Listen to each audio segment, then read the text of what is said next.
Perempuan lain. Perempuan beda. Perempuan sendirian disebut dengan mar'ah namanya. Dari kata muru'ah. Punya dua arti. Satu, sosok yang senang tampil dengan keindahan. Muru'ah. Jadi kalau laki-laki senang dengan kekuatan, sesuatu yang nampak kuat, latihannya silat, latihannya ini, itu. Perempuan tidak. Senang dengan keindahan. Anda mau berangkat ke kantor, ada sebagian tidak tersetrika, Anda biasa. Tapi kelihatan istri, papa ganti. Setrika dulu. Anda berangkat ke masjid, pakai pakaian biasa saja. Perempuan ikut pengajian, seragam. Arisan, beda. Penampilan, lain. Bahkan kadang-kadang sebelum berangkat, nanya dulu kepada Anda untuk minta pendapat. Papa, besok pengajian Ustadz Adi, kira-kira gaunnya yang mana ya? Yang hijau atau yang biru? Oh. Kata Anda, hijau bagus mah. Ah, kayaknya biru deh. Oh. Dia nanya, tapi udah punya jawaban. Itu masih mending kalau dipakai. Begitu keluar, kuning. Mantap. Nggak apa-apa, Bu. Normal namanya. Mar'ah yang kedua, awas. Seperti mir'ah. Orang Arab mengatakan al-mar'atu kal mir'ah. Perempuan itu mir'ah seperti cermin. Makanya jangan heran kalau lihat perempuan senang bercermin. Dari rumah sudah berkaca, turun dari mobil lihat spion. Mau masuk masjid ada kaca, betulkan lagi. Wajar, standar. Tapi yang penting Anda tahu, sifat cermin itu punya nilai sensitivitas. Seperti itulah perempuan punya nilai sensitifnya. Misal, Anda punya cermin, Anda hancurkan, lempar dengan batu, pecah. Apakah bisa disusun lagi? Jangan salah, bisa. Cuma tidak mampu memantulkan bayangan yang sempurna. Sama persis dengan perempuan. Kalau dia terlukai, cepat memaafkan, tapi sulit melupakan apa yang dialami. Pasang status. Serius. Ada persoalan hari ini, rekening listrik 15 tahun yang lalu diungkit lagi. Bapak ini bagaimana sih? Yang itu aja nggak bisa. Tahu nggak Pak? Waktu 15 tahun lalu, listrik mati. Bapak juga begini juga. 15 tahun lalu. Tapi itulah keindahannya. Nanti gantian Bu, tenang aja Bu. Ya, kita masih panjang. Itu kalau sendirian. Tapi kalau banyakan, laki-laki sama rijalun, perempuan, mar'atun nisaun. Sampai turun surah An-Nisa. Surah yang keempat. Apa artinya nisa? Bukan. Bukan perempuan. Bukan wanita. Perempuan. Surah ibu-ibu, mama. Apa diantaranya yang paling penting? Ayat 34, paling kiri sebelah atas. Kenapa disebut dengan An-Nisa? Dari kata nasa diantaranya. Sifat yang mudah kemudian tersentuh dan mudah mencurahkan apa yang dirasakan. Suka cerita. Suka cerita. Dan kadang-kadang yang diceritakan hal yang seharusnya tidak dibuka. Kata Allah, "Fassalihatu qanitatun, hafizatun lil ghaibi bima hafizallah." Perempuan salihah itu taati Allah dengan menaati suami pada yang baik-baik. Yang kedua, jangan membuka aib keluarga pada orang lain setelah Allah menutupnya. Jadi kalau Anda tidak buka aib di rumah tangga, tugas laki-laki, tugas perempuan sama. Jangan buka aib. Sepanjang tidak dibuka, Allah tutup sampai dengan kiamat. Kata Nabi, ada kejadian malam hari, maka selesai, siang jangan terbuka. Ada kejadian siang hari, selesai, malam jangan terbuka. Allah akan tutup sampai kiamat. Tapi kalau ada aib rumah tangga terbuka, keluar. Maka kata Allah, jangan salahkan yang menyebarkan. Kamu sendiri yang salah. Saya sudah tutup, kenapa kamu buka? Bima hafizallah. Allah yang tutup, kalian yang buka. Nah ini kadang-kadang tidak sadar. Karena perempuan punya sifat berbagi, suka cerita. Sependiam apapun kalau sendirian. Kadang-kadang kalau sudah bertemu temannya, kumpul cerita.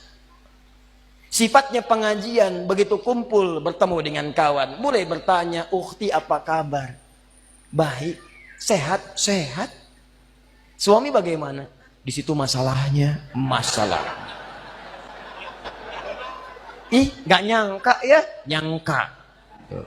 Kumpul, "Ada apa, ada apa?" Yang satu misah. Saya tidak mau lah." "Kenapa?" "Tidak, itu dosa. Jangan seperti yang itu ya. Itu tuh begini. Nah, sama. Itulah humazah. Humazah. Sejak dulu sudah ada. Dari sejak zaman Nabi Yusuf. Nabi Yusuf itu anaknya Nabi Yakub. Nabi Yakub anaknya Nabi Ishak. Nabi Ishak anaknya Nabi Ibrahim. Dari Sayyidah Sarah. Dari sejak dulu sudah ada perempuan yang suka kumpul-kumpul. Suaminya sibuk kerja ngumpulin harta. Perempuannya kumpul-kumpul. Saking kumpulnya itu sibuk membicarakan orang lain. Ada yang ganteng dibicarain. Nabi Yusuf ganteng dibicarain. Iya ya, ganteng-ganteng Nabi ya. Iya, orang sekarang ganteng-ganteng serigala. Dulu ganteng-ganteng Nabi. Ngobrol, ada. Cuman buat ngobrol doang, duduk, datang ngobrol, minum, pulang lagi. Oh mazah. Jeng, bagaimana bisnis suami? Begini. Ih, kok cuman segitu ya? Kita mah kemarin dapatnya suami lumayan loh, 10 kali lipat dari yang kamu dapatkan. Cuman gitu doang. Humazah. Alladzi jama'a malahu 'addada, yang suaminya sibuk cuman ngumpulin harta dunia saja, enggak pernah mikir akhirat. Bekal akhirat enggak ada. Nanti kita akan lihat apa bekal akhirat. Enggak pernah mikir, yang penting dunia. Kerja, harta, rumah, mobil, uang, dolar, semua kumpulkan. Maka yang seperti itu kata Allah, kamu mesti ingat ya, orang yang sudah berpikir begitu saat di dunia, saya akan siapkan neraka paling spesial saat di akhirat. Namanya Hutamah. Neraka Hutamah ini beda dengan neraka biasa. Cara disiksanya, maaf sekali, diikat. Padahal neraka yang paling ringan, tapi seringan-ringannya neraka juga. Ya, seringan-ringannya neraka. Jangan coba-coba nih. Ya. Itu ada di Quran surah keempat ayat 56, paling kanan sebelah atas. Itu yang paling ringan di neraka. Innal ladzina kafaru bi ayatina sawfa nuslihim nara. Orang-orang yang ingkar kepada ayat-ayat kami, nanti kami masukkan ke neraka. Paling ringan kami tarik ubun-ubunnya. Nusli kami celupkan ke dalam api neraka. Dicelup, kayak bikin teh celup. Teh celup itu kan naikkan, turunkan, naik, turun, naik. Jadi ada orang yang paling ringan masuk neraka, ditarik ubun-ubunnya, kemudian dimasukkan ke neraka, celupkan. Begitu dicelupkan, hancur semua, angkat lagi. Ya kullama nadijat juluduhum baddalnakum juludan ghairaha. Begitu hancur, diangkat sembuh lagi. Hancur, angkat sembuh lagi. Hancur, sembuh lagi. Sekali celup, 1 harinya 1000 tahun. 1 detiknya 48 hari. Kalau pengen coba, silakan aja. Tapi diinfokan supaya kita jauhi. Cuma ini nggak diikat, artinya apa? Begitu dicelupkan, dia merontak, masih bisa bergerak. Cuman tidak bisa mengelak. Tapi neraka yang ini, bagi ahli dunia yang nggak pernah mikir akhirat, dia tidak akan pernah bergerak sedikit pun. Karena Allah akan mengikatnya. Fi amadim mumaddadah. Jadi bukan begini, tapi diikat begini. Cara untuk menghukumnya, dibakar dari ujung kaki sampai otak yang paling dalam. Cara membakarnya, kalau mau diilustrasikan, dilas sampai matang dalamnya. Misal dari bawah bagian kaki, jempolnya dulu. Kalau jempolnya udah matang, baru sampingnya. Udah matang, naik lagi ke atas. Bayangkan, kalau dimasukkan keseluruhan, yang sakit langsung semuanya. Tapi yang ini tidak. Biar sakit dulu. Bukankah sakit di bawah kerasa ke semuanya? Sakit, terus sampai naik ke atas. Allati tattali'u 'alal afidah. Afidah jamak dari kata fuad. Fuad itu otak yang merencanakan. Nih, kata Allah seakan-akan ingin mengatakan, apa isi otakmu diisi saya bakar sampai ke dalam otakmu. Otakmu isinya apa sih? Orang sholat, kamu nggak sholat. Orang ngaji, kamu nggak ngaji. Orang puasa, kamu nggak puasa. Kerja lagi. Apa isi otakmu? Saya bakar sampai kedalaman yang paling dalam. Nih. Awas hati-hati. Dan sifatnya muqsadah. Muqsadah itu sudah mengintai. Jadi kalau ada orang bercita-cita cuma dunia saja, itu nerakanya sudah ngintai. Nih dia teman saya nanti nih. Paham? Ini bagian yang pertama. Karena itu, saya ingin ajak Anda semua, jangan cukupkan hidup kita visinya cuma sampai di sini. Contoh paling gampang ya, paling gampang. Kuliah hanya untuk dapat ijazah, itu dunia. Kuliah hanya untuk dapat kerja, dunia.